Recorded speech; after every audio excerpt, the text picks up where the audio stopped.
Hi, my name is Rochelle, and you're watching or listening to Box F1 Pod. Welcome to the Spanish Grand Prix episode. Very excited to discuss. So it was actually a very good race. However, unfortunately, the very good race was quite overshadowed by the final 6 laps, which actually might be what the bulk of our analysis is focused on. However, you may have also noticed that there was no Monaco Grand Prix episode. I did record it. I cooked pasta with zucchini El Naranjo, is that what it's called? It was delicious. Found out later it wasn't that traditional to Monaco, but whatever. It's close enough to Italy. They definitely eat it there.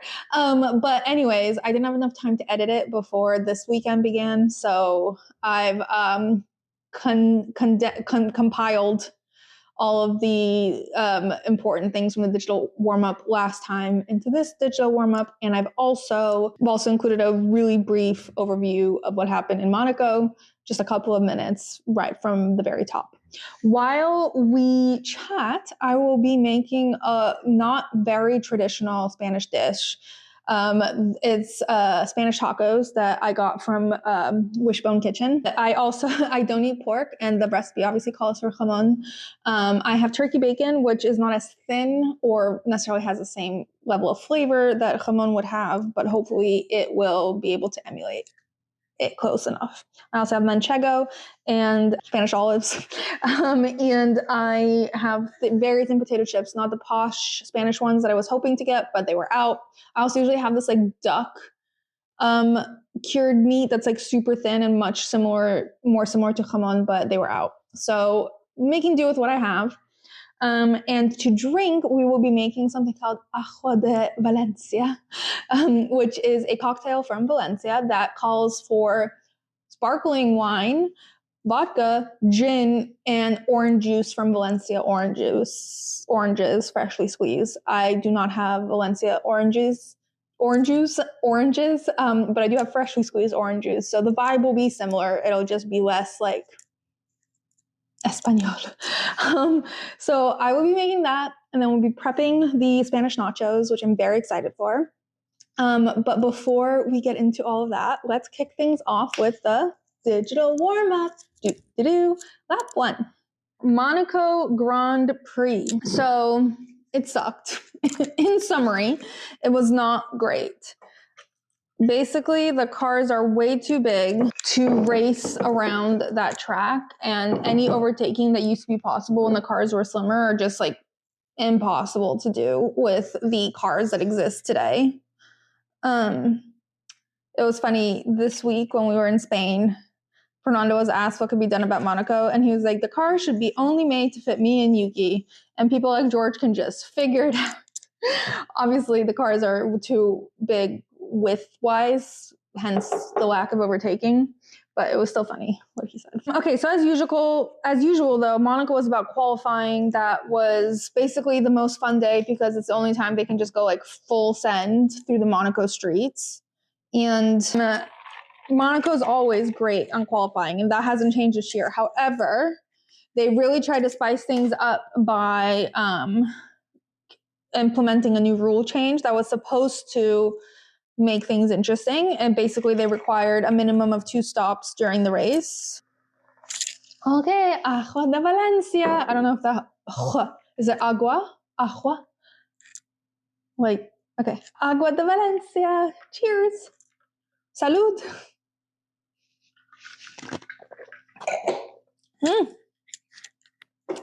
Wow, people must get fucked up on that. All right. So they implemented a minimum of 2 stops, whereas before, any other race, it was just 1 stop. The rule is added because at last year's race, we had a red flag on lap 1 and basically drove around for 78 laps with the starting grid to the finish. Of course, last year we had Charles's historic win where he won in Monaco, and it was glorious and not tragic. It was super happy. There was lots of tears, but I think that incredible moment overshadowed the fact that it was actually a pretty fucking terrible race. So anyway, this year they were hoping with this new rule there would be more chaos, and anyway, that hope was like dumb and stupid because like it wasn't better. It was actually probably worse. But not only did we basically finish how we started, we also got to experience some of like the worst strategy possible. Like I think it's some of the worst strategy calls I've ever seen, but like, I don't know, the teams kept saying they didn't have a choice. We wanted interesting strategy. We got different strategy, but like it wasn't good.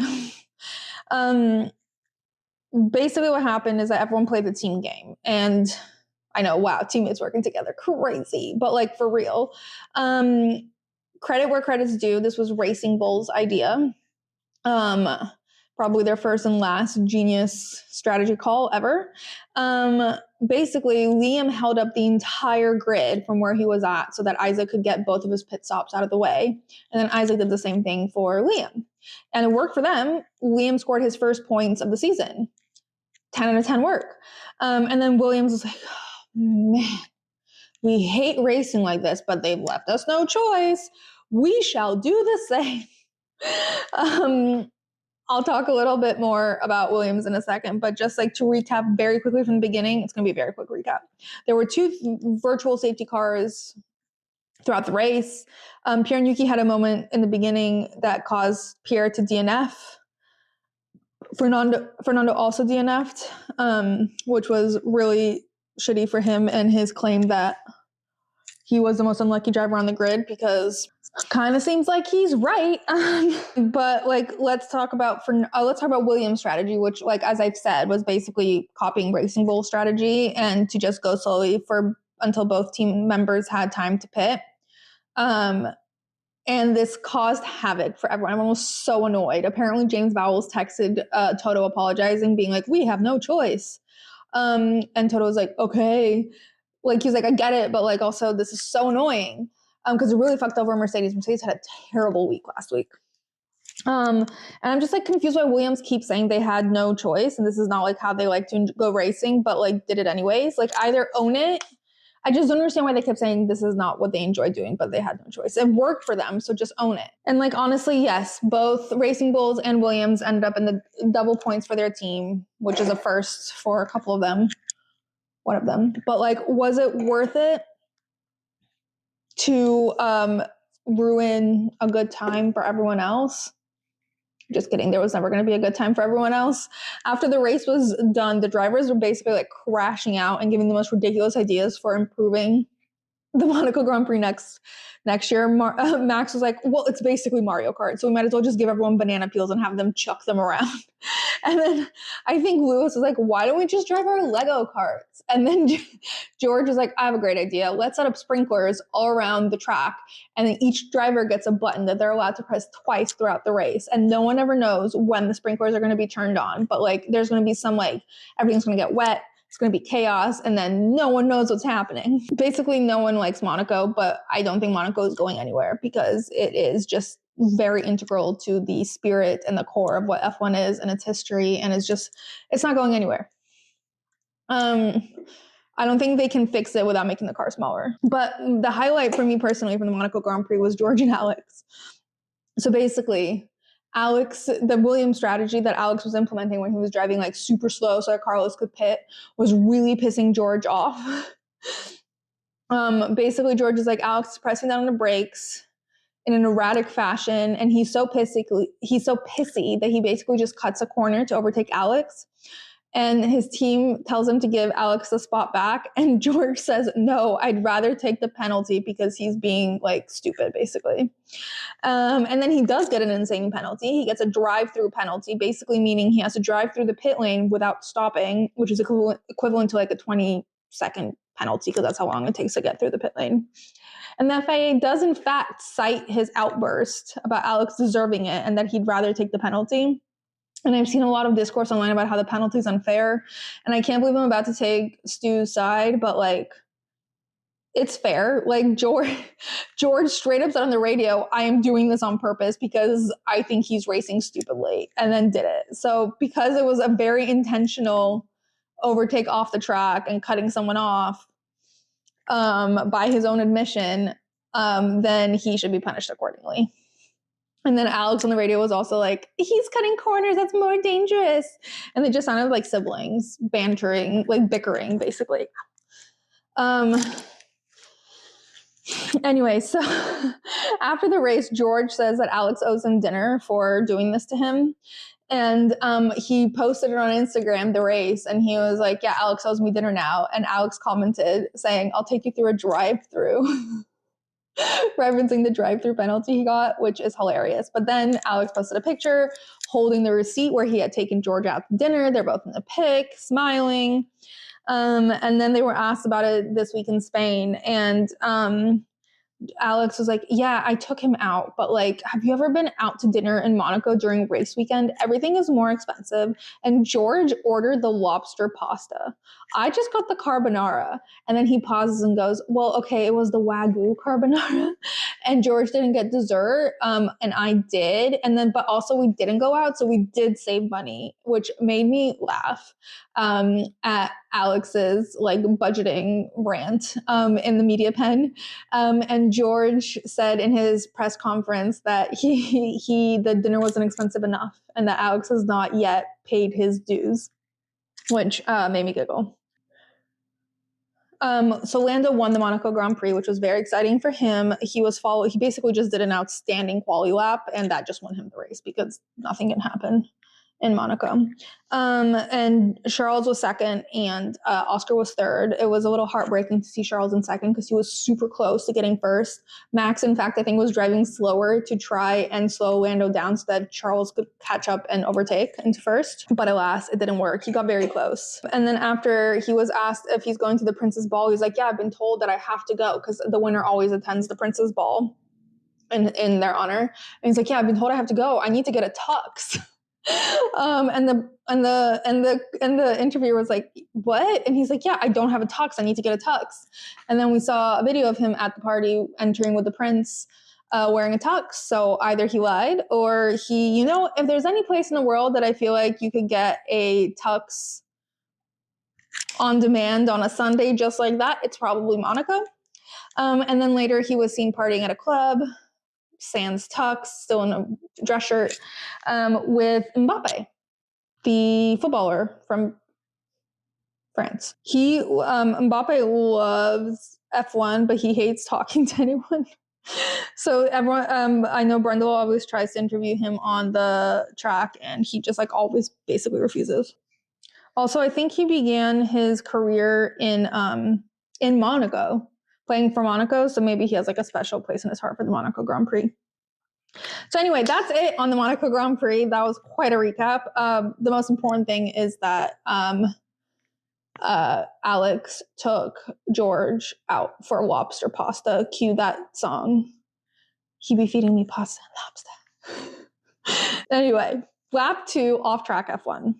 So where in the world are F1 drivers? So basically during the Emilia-Romagna Grand Prix, if you remember, Toto Wolff was not there. There was a really funny video of him giving a pep talk to Kimi and George, but basically just to Kimi. And George was like, well, what about me? And he was like, you're 27, sir. Like, you're fine, which was really funny. But he was actually at his son's graduation. I think I mentioned at that time. And I was like, I don't know which graduation he was at because what is Jack Wolff graduating from?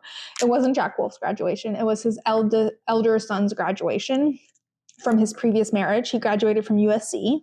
So Toto flew all across the world to see his son graduate from USC, and it was very cute and wholesome. Also, there was a lot of cons appearances. Pierre and Franco and Esteban were all there. Franco was obviously there because he's the other Alpine driver, and Pierre and Esteban are French, and they always attend con.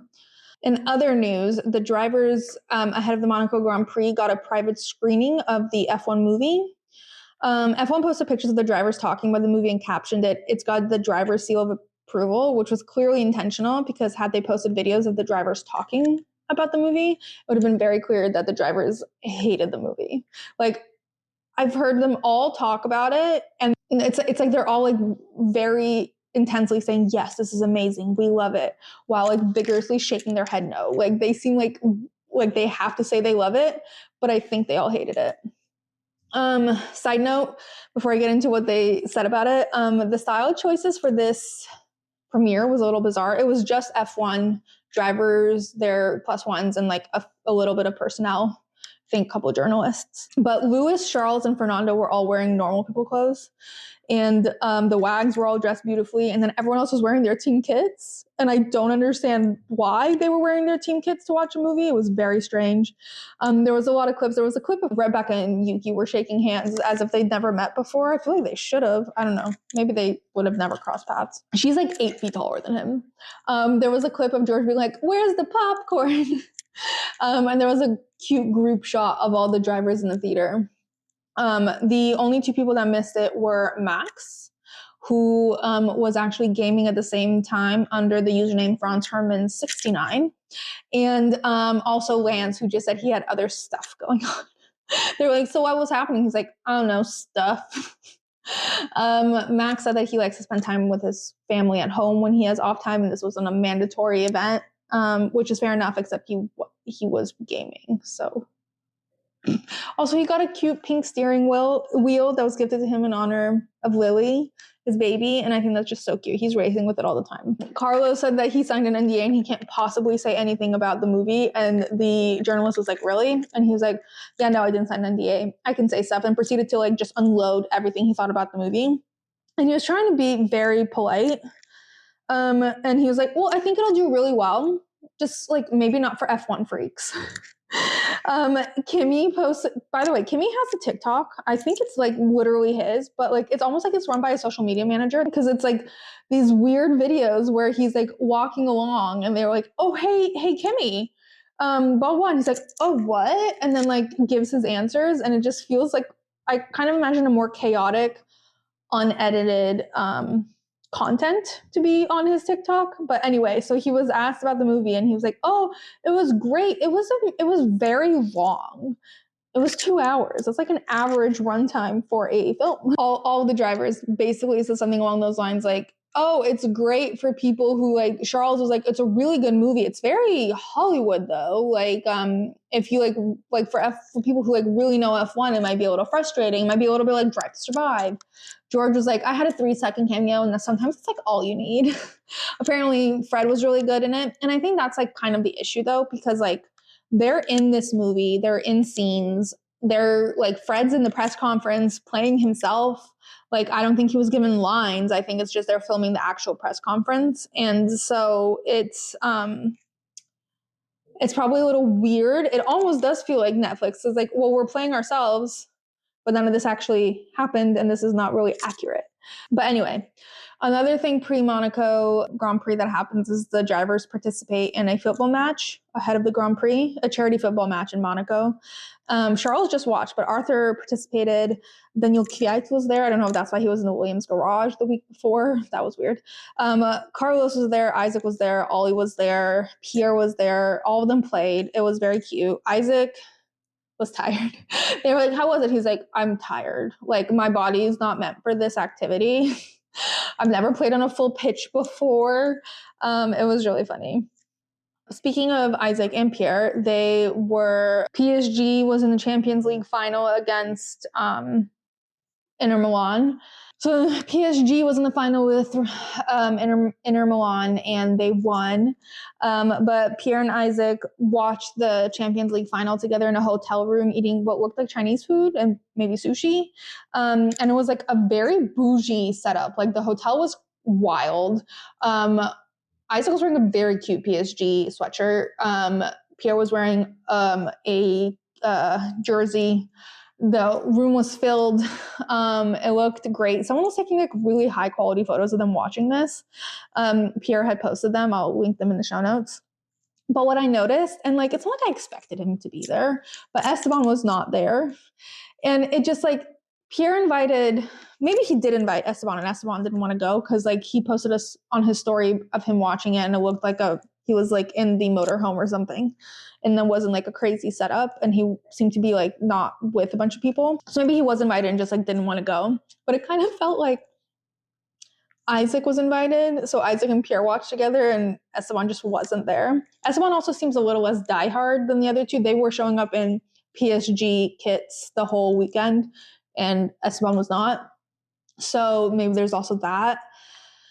Also, of course, Esteban and Pierre hate each other. I thought there was like a mutual respect thing going on, and like I mean, Isaac could be like the bridge because, you know, like if you're inviting 2/3 of the French people on the grid, it feels kind of rude, but like I'm assuming that Pierre didn't invite him. It's very likely that he did and Esteban didn't want to go or like didn't even expect to be invited. But it was cute to see them hanging out together, Pierre and Isaac, and they seem like a really fun duo.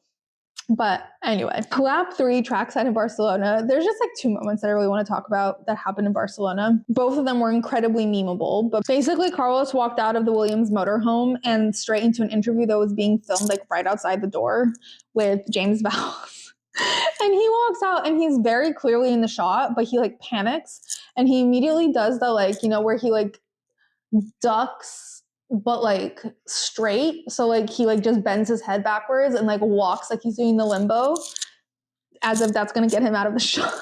And it was also caught from so many angles, like people's cell phones, from the actual camera filming the interview, and it just looks so funny because he just like immediately folds into like limbo position and like walks across the entire interview, like the whole set. It was so funny. And the second memeable moment was Lando was walking back to the motorhome, and someone stopped him to talk to him, and Lando turned to keep talking to him and just rammed straight into the motorhome wall. It was so funny. And he just like everyone around him just like starts keeling over laughing, and then someone opens the door and he just like sheepishly walks through the door. Just 2 incredibly memeable moments that just like, thank God were caught on camera. Okay, lap 4 F1 news. So the rumors of Christian Horner going to Ferrari have been spreading over the last few weeks, and they have now been squashed by Christian Horner himself. He said that was ridiculous because his Italian is worse than Flavia's English. I believe this was said during the team principal's press conference where he was sitting next to Flavio, which is why he referenced that. He's not just shitting on Flavio's English behind his back. But interesting excuse. Maybe he has been approached. I don't know. There was also rumors that Zach called Max, started by Christian, and then Max was asked about it, and he said, my team was called by people on Zach's team. But the conversation ended really quickly once they found out how much I cost. Kind of, this seems like a theme. I think this is like the 3rd time we've heard about someone trying to call about Max finding out the amount he costs. I don't know why they need to call to find out. Like, I can Google it and know that they probably can't afford it. I don't really know how Red Bull's affording it, but I guess their whole life is Max, and that's why they can't update the other car. In other news, Disney and F1 announced a collaboration, but all it said was Disney X F1 2026. And I have zero other information about what it could possibly be. Part of me thought it was maybe like the ESPN is no longer going to be broadcasting the races and someone else has to pick it up. I'm like, maybe Disney picked it up, but like ESPN is owned by Disney, so that's weird. Would it be a show, but we already have a show? Would it be a movie, but we already have a movie? Like, I don't know what it could be. In my head, I'm imagining like the Disney Channel games, if anyone remembers those, when like all the Disney Channel stars like competed in like camp games. But like instead of camp games, it's just F1 cars. I don't think that's it. And I also know zero F1. I know zero Disney Channel stars at the moment. So maybe not. Anyway, Lance Stroll has withdrawn from the Spanish Grand Prix. He did so after qualifying in order to get a procedure done on his wrist because he's been experiencing pain since his surgery in 2023. Or it's related to that. They didn't say like he's been in pain since 2023. I'm assuming he has been in pain since 2023. Because in case anyone forgot, my insane crash out at finding out that Lance was competing after having multiple broken bones in his wrist, needing extensive surgery and broken toes. And he was just like allowed to race like a week after that surgery. I thought that was psychotic. And what do you know? Things didn't heal well. Who would have thunk? So he's getting a procedure done. It kind of sounds like, this is all assumption, conjecture, obviously, but like it sounds like they did as many non-invasive things as they possibly could for his hand, and now they need to do a more invasive thing. However, I feel like I don't know what they could be doing. And it could also explain how, like, I thought he was disinterested before, but he's been like extra disinterested the last couple of years. And I think this would explain why, if he's been in pain the whole time. Maybe he hasn't been telling people. I don't really know what's been going on. All of this is me assuming stuff. But whatever it is, it must have been really bad for them to withdraw him after qualifying, considering how quickly he competed last time. And they did not replace him. And apparently there is pressure because their only reserve drivers will have other commitments if Lance is not back in like 2 weeks or whatever. I believe Felipe Drogovic is supposed to be competing in 24-hour Le Mans, and he said F1 is a bigger priority, which I think is a little odd. I feel like competing in 24-hour Le Mans where you have a chance of winning but instead of driving the shitty Aston Martin, I don't know if it's worth it, but maybe he thinks it's like his way in. Who knows? Anyway, wishing Lance a speedy recovery and an early retirement if that's what he wants. If that's what he wants. People being mean to him in the comments are just assholes because, like, I don't think he deserves for people to be mean to him. He definitely was average before. He got worse. He was doing okay this year, like just neutral. He was in the top 10 for the Drivers' Championship. Like, I don't know. I think people need to leave Lance alone. All right. Anyway, with that, we conclude the digital warm-up. On to analysis.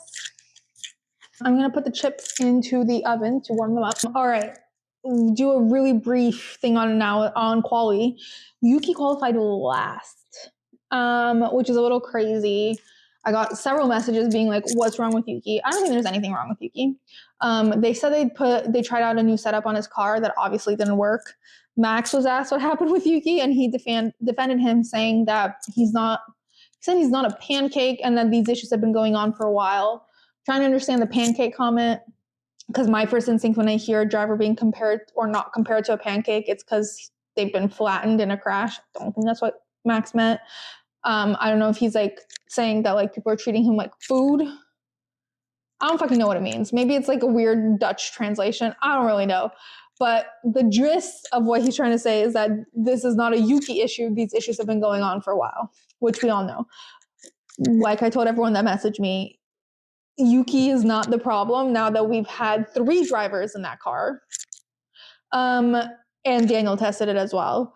The issue is clearly not the driver. These are all incredibly talented drivers. The issue is the car. Anyway, so the starting grid is as follows. Oscar, Lando, Max, George, Lewis, Kimi, Charles, Pierre, Isaac Alonso, Alex, Gabriel, Liam, Stroll, qualified 14th. 15th, Ollie, Nico, Esteban, Carlos, Franco, and Yuki. Yuki had some changes in park firm conditions, so he starts in the pit lane. And Stroll dropped out due to injuries, so there are actually only 18 cars starting on the grid, and everyone below Stroll, so 15 through 19, just got moved the space up. All right, so the start. It was fascinating to watch Oscar learn in real time how to adjust during the formation lap. So they do the formation lap, and Nico Rosberg was doing the commentary, and he was like, by the way, this looks really chill, but it's actually super important because they're testing things and trying things to see how they'll do it once we start. And then we hear Oscar's radio being like, how was that like takeoff or whatever? And his engineer's like, well, you should probably do this and this and this. And then it's the real start. Lights go out and the way they go, and Oscar implements everything his engineer told him. And it was just really cool to see. I'm sure a lot of them do that, and I've just never heard them given specific instructions, and then seeing Oscar's start improve so much. So he had a flawless start basically, and he just like basically took off. He took off and was just like off to the races. Off racing, but behind him, Max almost immediately overtook Lando into second. And then behind that, poor Georgie was overtaken by both Ferraris at once. So it was a struggle for Lil George. After that, we had a pretty good race, honestly. And like had the final 6 laps not happened, we'd probably be talking about the different strategies that were implemented and the tire saving capabilities and yada, yada, yada. Could have done a whole episode on it. Unfortunately, the last 6 laps did in fact happen. So that is what we will be talking about. So basically after 50 laps of great racing, we get to our first safety car in lap 55. Kimi Antonelli ends up in the gravel, and it results in a safety car, which is apparently the first time in a long time in Spain. And they show Toto seeing Kimi in the gravel, and you can't hear him, but you see him say, fuck. And just like shake his head. And then they zoom into footballer Jude Bellingham as they're talking about this. And Crofty's saying, this has entirely changed the nature of this race. And Jude Bellingham can scarcely believe what's going on here. Not sure Jude Bellingham was that invested in what was going on, but it was really funny. And then Nico, honestly, bless him, but he was like, thank God that basically Kimi DNF'd because of engine failure, and that's why he pulled over into the gravel. And Nicky was like, thank God this is engine failure and not like a driver's mistake. He was like, it sounded like he was watching the replay with bated breath, like really stressed that this was going to be a driver's mistake, because he's like, this would really set Kimi back in terms of confidence and everything. He's not had a great few weeks, and like it would just be terrible if this was a driver's error. So thank God it's engine failure. And I just thought that was really cute. Like, everyone's just rooting for little Kimi. He spent this entire weekend wearing like really short Adidas shorts, black Sambas, and like that metallic Mercedes windbreaker that him and George just keep like interchanging. And he looked so European. It was crazy. But anyway, everyone loves little Kimi. Everyone wants him to succeed. So during this safety car, Oscar, Lando, and Max are all in the pit lane. And Max gets hard tires put on. And everyone is like, what the fuck? Why would you put hard tires on here? There's been no evidence it works. It was just like a really weird move when he was on, I think he was on soft tires that were only 8 laps in. And yes, there was still time left, but we were going slowly. I guess I didn't know how long the safety car would be, but they switched into hard tires that were new. That's all they had left, basically. Which A, poor planning on their part. B, would it have been that bad to stay out on soft tires until the end of the race? It couldn't have ended worse than this did, but you know.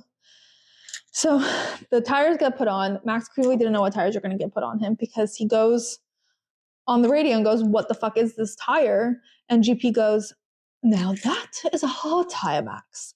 And it really sounded like a nature documentary. It sounded like, now they are the penguins. And he's like, now that is a hard tire. And Max was like, why? Like, genuinely so perplexed. Not like, he wasn't even angry yet. He was just like so dumbfounded that they would put hard tires on him. He literally went, why?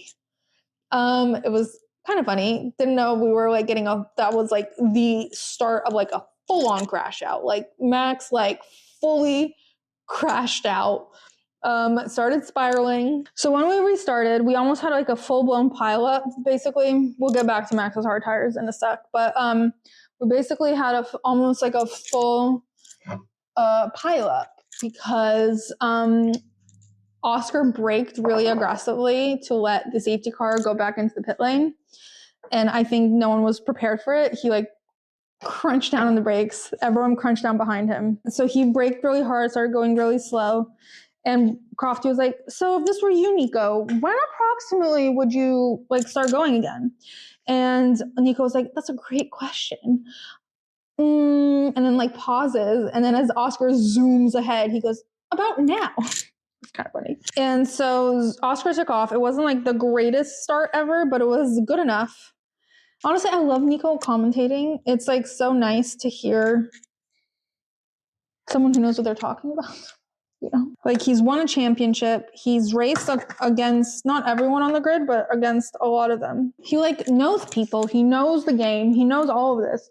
I did think it was really funny. I think he was asked if he can explain Lewis's performance recently. And he's like, well, it's this thing called age. It was kind of funny. But anyway, so I want everyone now to remember that Max was like taken by surprise by his tire choice, by his team's choice of tire for him. Please remember that. So our first Max-related incident was with Max and Charles. Basically, Max and Charles are head-to-head, and then Charles gets ahead. And Max immediately goes, Charles rammed into me on the straight. Charles rammed into me on the straight. And then they did a replay. Charles did not ram into him on the straight. He passed him, and then Max tried to overtake him again, and they touched. And Nico immediately goes, that's ridiculous, Max. You touched him. Don't be stupid. And Nico is not a Max hater, I would just like to say, like some of the British commentators. He likes Max and he respects Max a lot. And he was like, no, Max, you're tripping. Max was tripping. Max was like, I don't even know how to describe what was, I'm a big Max defender, and I was really struggling to understand what was going through his head during this time. Basically, Max made a mistake as Charles was trying to overtake him and walked up really aggressively, and it ended up causing contact. I don't know why Charles kept shouting that Leclerc hit him, but anyway, it was just a mistake. But so now Charles has overtaken him. It's being investigated, of course, as everything is. But at the moment, there's no consequence against Charles. So they continue on, and then it's Charles and George. So they had their first incident was basically George technically had the corner, but got caught up in like dirty air and swerved aggressively into Max. It looked kind of like Max kept driving straight. And so immediately people watching and his team were like, okay, well, you kept driving straight and he had the corner, so give him the spot back. And that caused Max to literally, if he wasn't crashing out before, he's crashing out now. He's like, why the hell? It was so annoying. I think he was swearing so much and there was so much bleeping that I couldn't actually hear what he was saying on the radio. He's like, why the hell would I give this spot back? It's my turn. It's not his. If this is where things had ended, it would have been fine. However, his team told him to give the spot back. Max didn't want to give the spot back, but the team was like, you have to give the spot back. Those are the rules. So Max slows down, seemingly to give George the spot back. And then I guess, I don't know if he changed his mind halfway or like what happened. But basically, he slowed down to let George pass. George started to pass, and Max was like, JK, and then started moving forward again, causing them to crash. And he didn't get to keep the spot. George ended up ahead anyway. I think, and this is a bit of a conjecture here, but I think Max was really pissed about many things that happened in a row.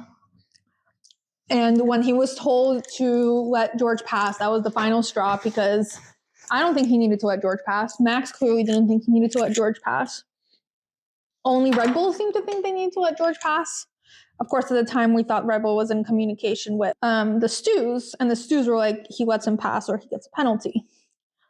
Find out later that's not the case. But anyway, so Max understandably is pissed about this. What is not okay is to deliberately try to make someone crash.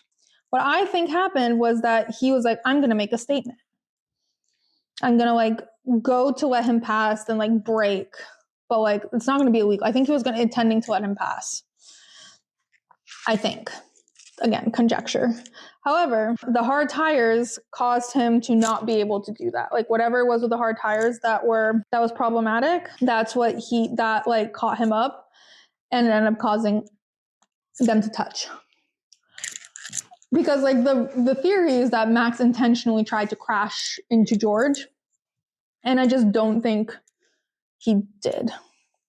I think what he did was wrong. But basically, after in the post-race interviews in the media pen, he kept being asked like about this, and he kept just saying like, "I have nothing to say. Does it matter? Like, let's talk about the rest of the race," and just like being like purposefully annoying. And I think everyone was like waiting with bated breath for Max to give like a reason for his behavior, and Max just could not. Because I think he had no explanation. I think he didn't intend for it to go the way it did, but Max does not want to back out. So he's just standing his ground instead of just admitting like, hey, I fucked up. Of course, adrenaline is still running high. I don't know, that's my thought. I'm a huge Max defender. I just don't think he intentionally tried to crash into George. I think he intentionally tried to do a move, but I don't think he thought it was going to go necessarily the way it did. And that's why he's like deflecting in interviews, because like he doesn't actually have an explanation for what happened. It ended up being a little crazier than he intended, and he just has no explanation. And also, I think he does think he was wrongfully treated throughout the race, which he was. Like, there was absolutely no reason for his team to tell him to give the spot back to George. None at all. His team basically caused this entire thing. Like, they should know Max well enough to know that A, putting him on those tires was a mistake. Telling him to give the spot back to George Russell before the FIA required it was definitely a mistake. There is no way they thought he would react well to that at all. But they did it anyway, and here we are. So in my mind, I'm definitely blaming the team more than I am Max, but Max really should have better control of his emotions, especially at this stage of his career. And his, I don't know, he's a 4-time world champion. He's mature enough to not behave like this, but like, I understand the adrenaline running high. I think F1 TV called it like a red fog or something. Haze, lavender haze. But which I can see, but like I still don't think even in his like most furious he would intentionally crash into someone. I don't know. So, but what's interesting is the FIA's ruling. Oh, he got a 10-second penalty for this. And in the FIA's ruling for it, it says the stewards reviewed positioning, marshalling system data, video timing, telemetry, and in-car video evidence. From the radio communications, it was clear that the driver of car 1 was asked by his team to give the position back to car 63 for what they perceived to be an earlier breach by car 1 for leaving the track and gaining a lasting advantage. In fact, we had later determined that we would take no further action in relation to that incident. The driver of car 1 was clearly unhappy with his team's request to give the position back. At the approach to turn 5, car 1 significantly reduced its speed, thereby appearing to allow car 63 to overtake. However, after car 63 got ahead of car 1 at the entry of turn 5, car 1 suddenly accelerated and collided with car 63. The collision was undoubtedly caused by the actions of car 1. We therefore imposed a 10-second time penalty on car 1. Again, to me, it kind of sounds like Max was like, oh, I let him pass and he was going to overtake him back. Sort of like how when I tell my dog to sit and she doesn't want to sit, so she just like squats and waits until like she thinks I'm not paying attention anymore. What I think is also strange is that the document clearly acknowledges that Max did this intentionally. In which case I feel like they should give him like a drive-through penalty like they gave to George last week, as opposed to the penalty for overtaking off track. I don't know. It was a little weird. The punishment was a little weird. Max's behavior was a little weird. It was all a little weird. But to me, it kind of sounds like Max was going to let George through and then immediately tried to overtake him. But because of the hard tires, he ended up like something happened with his brakes or whatever. He stalled and crashed into George. However, suspiciously, there's no on-camera footage from Max's car. So we can't see his like head turn. We can't see what he was intending to do. So, and since he refuses to talk to the media, we don't know. But I would interpret his behavior as a little embarrassed. George, of course, did not disappoint. Everyone kept joking they can't wait to see what George says in the media pen. Because last time they beefed, it was rather dramatic. George said, it's a bit of a shame because Max is clearly one of the best drivers in the world, but maneuvers like that are just totally unnecessary and sort of lets him down. It's a shame for all the young kids looking up, aspiring to be Formula One drivers. So as I said, I don't know what he was thinking. In the end, I'm not going to lose sleep over it because I ultimately benefited from those antics. Why does he always bring in the kids? My God. Chill out, George. Someone compared Max to like thinking, like getting confused and thinking he was iRacing, like on a video game. I don't know, but George really doesn't need to keep bringing up the children. Some key performances. Nico Hulkenberg basically got knocked out in Q1, so had all his tires, like fresh tires, at his disposal, and used them to his advantage. He literally worked his way through the grid and finished P5. Was going to be P6 because of Max's 10-second penalty. Was P5. Nico in a kick Sauber, and he overtook Lewis in a great move. Everyone's like, oh my God, Nico is overtaking Lewis Hamilton in a Ferrari. It was rather funny. William Lawson was doing literally the most this entire race. He was overtaking quite aggressively the whole time and finished 11th. And then there's our little Spanish kings. Williams basically had a weekend to forget. Carlos qualified like 18th, and the race did not make things better. Alex had to have his front wing replaced twice. Or he replaced it once and it got damaged again. They were just going to DNF him, and then he got a 10-second penalty. Or he got a stop and go penalty, so he had to pay the penalty and keep going. Otherwise, the 10 seconds would have been applied to next week, or to Canada. So he paid a 10-second penalty, drove around with a damaged front wing, and then retired the car. They were like, it just like give up. It was really bad. And then Fernando finishing the points for the first time in his home race. First time this season, not first time in his home race. For the first time this season, he scored points, and it was at his home race. And that was very exciting. I was very happy for Will Fernando. There were 2 penalties dished out during this race. Ollie received a 10-second penalty for leaving the track and gaining an advantage. Oh, Alex also did, but they didn't list it on the... I just said Alex got a penalty. It wasn't listed on the website. Ollie received a 10-second penalty for leaving the track and gaining an advantage, and Max received a 10-second penalty for causing a collision. Post-race, Oscar said more on the radio than I've ever heard him say. Terry Crews was doing the interviews with David Coulthard, and he was asked afterwards what it was like interviewing them, and he was like, damn, I was more excited than Oscar was. Except I think he kept calling Oscar Charles. I think he was a little confused. But his enthusiasm was there. He loves F1, a little confused on the details, but he loves it. I also love when he was asked which team he's rooting for. He's like, I'm not going to say which one because I want to get invited to all the paddocks. Fair, Terry. Also, when Terry was asked what it was like, he was like, man, it got violent out there. A little more knowledge on the finer details, but like, he's great commentary to have. He's good. What's it called? Color commentary? Great to have. Oh God, that's not what I meant. You know what I mean? It's called color commentary, right? When people add like the fun, like comments in between. Anyway. In the cool down room, the funniest moment, they're watching all the highlights, and then they show Max's move on George. And Lando goes, I've done that before. And Oscar and who else was there? Oscar and Charles just go silent. And then Lando goes, in Mario Kart.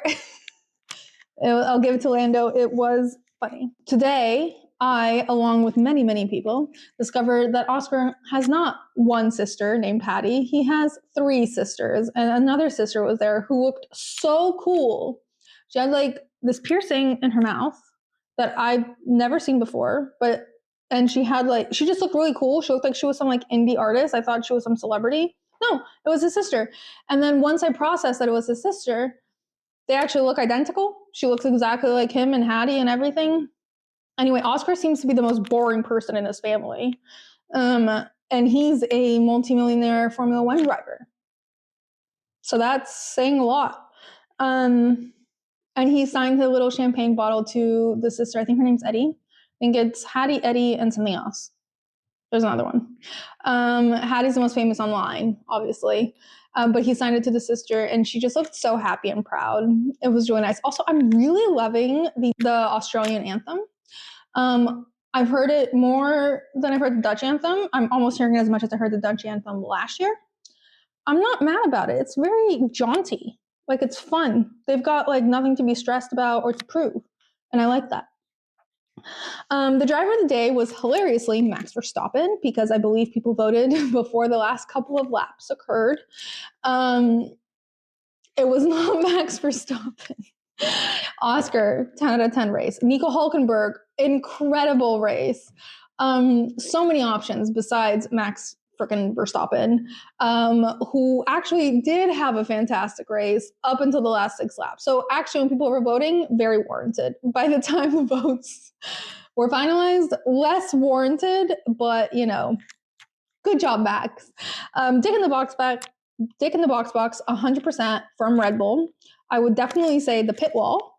And then Max also deserves it, honestly. Like, as all the excuses I can make up for him in the world, there's no excuse for crashing into someone. And then like, even though I'm sure it was I'm sure the level crashing into him was an accident, not the maneuver. He just couldn't execute it given the hard tires. You apologize. You don't just stand by and be like, well, there's nothing really to say. There's something to say. Anyway, Max's 10-second penalty pushes everyone up for some incredibly best results of their season. Oscar in first, followed by Lando, Charles, George, Nico in fifth, Lewis in sixth, Isaac in seventh, Pierre in eighth, Alonso in ninth, Max in 10th, Liam in 11th, Gabriel in 12th, 13th, Yuki, 14th, Carlos, 15th, Franco, 16th, Esteban, 17th, Ollie, and then Kimi and Alex DNF'd. And Lance wasn't there. The driver standings are as follows, and Max like really fucked up his chances in the Drivers' Championship, and he was asked about it. He's like, well, given how bad the car is, there wasn't much of a chance anyway. Like, that's not true, Max.